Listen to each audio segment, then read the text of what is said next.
Assalamualaikum warahmatullahi wabarakatuh. La ilaha illallah, asyhadu Muhammadur Rasulullah. Allahumma shalli ala Muhammadin wa ala ali Muhammad. Pertama, saya barangkali selaku orang tua di Poso, sebenarnya kalau dari awal sejak 98 sampai dengan sekarang ini, kita dari tokoh agama dan lintas agama dan ormas-ormas Islam yang ada sebenarnya sudah bersepakat bahwa musuh yang ada di atas di Gunung Biru itu tidak bisa dipandang enteng. Kita harus bersepakat bagaimana penyelesaiannya, sehingga kami dari tokoh lintas agama mengharapkan negara hadir untuk menyelesaikan Poso karena sudah cukup lama. Sejak 98 sampai dengan saat ini sudah 22 tahun. Dengan 22 tahun ini Poso itu ketinggalan jauh dibanding dengan anaknya yang sudah menjadi kabupaten Morowali, Ampana, Parigi. Itu sudah melejit.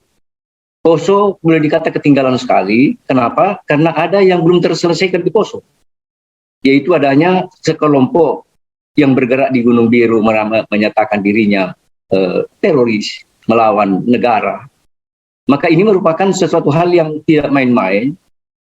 Sehingga kami dari tokoh lintas agama, kalau dari pertama kami konflik, memang perang betul antara Islam dengan Kristen.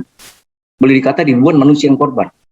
Tapi dengan pengalaman yang begitu pahit itu, kami dari tokoh-tokoh agama bersepakat bahwa masa lalu itu sudah masa cukup menjadikan generasi kita menderita, generasi kita yang jadi abu, yang jadi arang. Nah inilah yang harus kita tinggalkan. Dan melalui tokoh lintas agama itu kami bersepakat bahwa kalau kita akan perang terus, tentunya kita akan mewariskan kepada generasi kita yang akan datang itu perang yang tidak habis-habis. Alangkah besarnya dosa kita sebagai orang tua, sebagai tokoh ini tidak menyelesaikan persoalan. Nah untuk itu kami dari tokoh lintas agama menyatakan bahwa tidak ada lagi perang di Poso yang bernuansa agama. Kami sudah berdamai dan bisa bertemu di pasar, bisa bertemu di mana saja, pertemuan-pertemuan apa saja, kami tidak ada masalah lagi.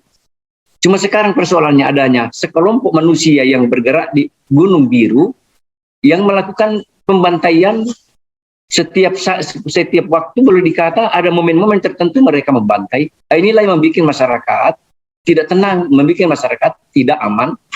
Dan untuk itu kami dari tokoh lintas agama mengharapkan kepada Bapak Presiden, negara harus hadir di Poso. Walaupun aparat kepolisian dan TNI sudah maksimal melakukan di mana mereka sudah turun ke lapangan menyelesaikan persoalan teroris ini, tapi sampai dengan sekarang ini masih ada 9 orang belum terselesaikan. Nah untuk itu kami dari tokoh lintas agama menyatakan bahwa kalau 9 orang ini tidak selesai, berarti sungguh negara ini kita bukan juga merasa malu. Kalau dulu Permesta, kemudian Kahar Muzakar, Kartosuwiryo, kemudian Daud Beureu, Ibnu Hajar di Kalimantan, Permesta, itu bisa diselesaikan hanya dalam waktu sekian tahun diselesaikan. Nah ini tidak main-main, sudah 22 tahun tidak bisa terselesaikan. Kami mengharapkan negara harus hadir di Poso menyelesaikan persoalan ini. Itu harapan kami. Paling tidak ada kepres atau impres khusus masalah Poso menyelesaikan persoalan tentang keamanan. Ini yang penting, keamanan. Supaya tidak ada lagi 9 orang ini di atas yang berontak.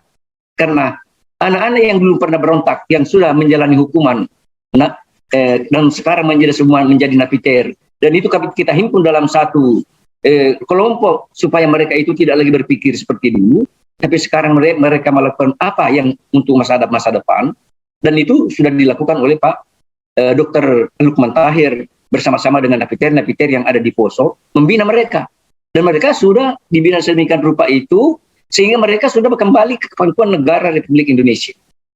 Nah, kemudian daripada itu, tantangan kita sekarang ini adalah bagaimana menyelesaikan satu kelompok yang berontak di atas itu. Negara harus hadir dalam arti bahwa keamanan di Poso itu sudah dijanjikan oleh Kapolda 2 bulan.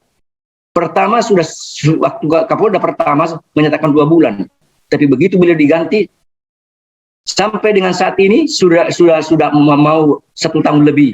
Kemudian sekarang lagi Kapolda juga menyampaikan seperti itu. Kita akan selesaikan dalam waktu 2 bulan.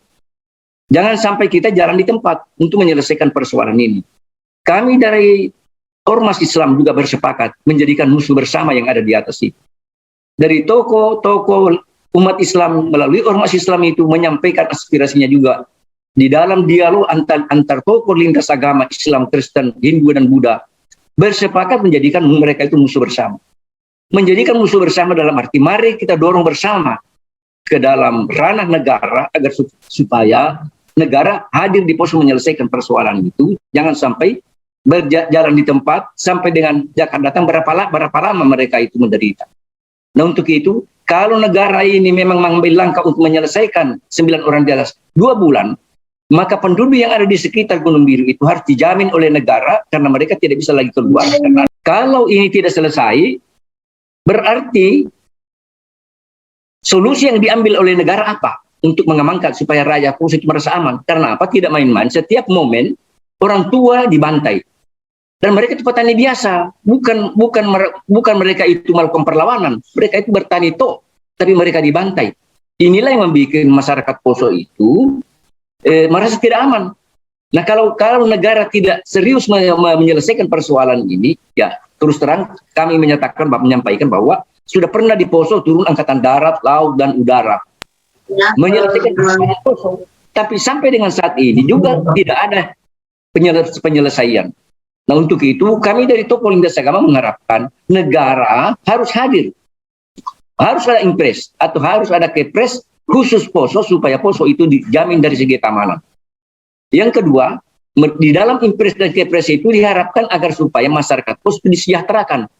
Disejahterakan dalam arti bahwa lingkungan Gunung Biru itu harus ada jalan yang representatif dibangun, paling tidak dari Palu, Sigi ke Sausu, daerah Parigi, harus ada jalan bebas hambatan agar supaya Gunung Biru ini terawasi secara terstruktur, yang ada jalan yang bisa digunakan oleh buset untuk melakukan pengejaran apabila ada gangguan. Nah, itu yang pertama, harus ada jalan dari Palu, Sigi, kemudian ke Gunung Biru, tembus Sausu, dan dari Gunung Biru ini dibentuk lagi jalan ke kampung yang bernama Kampung Maros, kemudian Taman JK, kemudian Air Panas, Pantango dan Jembatan Puna, kemudian tembus ke Tabalu, Sangginora Debuat, tembus Sausu, Sigi. Sehingga jalan keliling ini terstandar apabila ada gangguan keamanan, mereka bisa dikejar dengan sangat cepat. Nah, untuk itu diharapkan kehadiran negara, paling tidak kita harapkan dari tokoh lintas agama, harus lembaga, departemen dan usaha milik negara itu mengambil bagian membangun Poso, karena Poso sudah 20 tahun ketinggalan. Dan Poso itu kota bersejarah. Soekarno pernah turun di Poso. Kalau ini tidak diseriusi, kasihan Poso ditinggalkan begitu saja. Nah, ini barangkali harapan kami dari tokoh lintas agama yang sudah bersepakat. Pertama, menjadikan para teroris yang ada di gunung itu menjadi musuh bersama. Kemudian implementasinya bagaimana? Masing-masing ormas Islam, masing-masing tokoh lintas agama ini mengendalikan remaja-remajanya jangan sampai mereka dibina menjadi teroris. Nah, itu sudah kita implementasikan, sudah kita lakukan. Dan sudah 4 kali pertemuan kami, sudah ada rumusan-rumusan ini. Tapi kami mau sampaikan kepada Bapak Presiden, ada hambatan karena COVID, tidak bisa kami bertemu dengan Presiden. Ya, paling tidak, kami bisa melakukan pertemuan dengan Presiden walaupun virtual meeting zone, supaya ada aspirasi ini langsung kepada Bapak Presiden. Karena ini tidak main-main, menyangkut nyawa manusia. Kalau menyangkut nyawa manusia, satu manusia yang dibunuh secara tidak wajar, itu adalah merupakan suatu kerugian yang besar. Satu manusia yang korban dibunuh dengan cara seperti itu lebih mahal daripada dunia dengan segala isinya. Nah, itulah kemanusiaan yang ini kita harapkan di Poso. Nah, ini barangkali saya sampaikan bahwa kami dari tokoh lintas agama sudah sepakat sampai dengan saat ini sudah 4 kali mengadakan pertemuan dan tinggal sudah didorong ke DPR tingkat 1, sudah di DPR tingkat 2, kemudian tinggal mau menyampaikan kepada Bapak Presiden. Tantangan kita sekarang ini bagaimana mau bertemu dengan Bapak Presiden dalam keadaan COVID seperti ini. Ya, paling tidak ada solusi, yaitu tokoh lintas agama ini difasilitasi oleh pemerintah daerah tingkat 1 bahwa paling tidak meeting zone dengan Presiden, bahwa kami mau bicara langsung dengan Bapak Presiden agar supaya penanganan Poso itu secara tuntas tidak berjalan panjang sampai dengan sekarang ini sudah 22 tahun kami menderita. Nah, inilah barangkali yang kami sampaikan Semoga Allah Subhanahu wa taala memberikan pertolongannya kepada kita semua. Wassalamualaikum warahmatullahi wabarakatuh.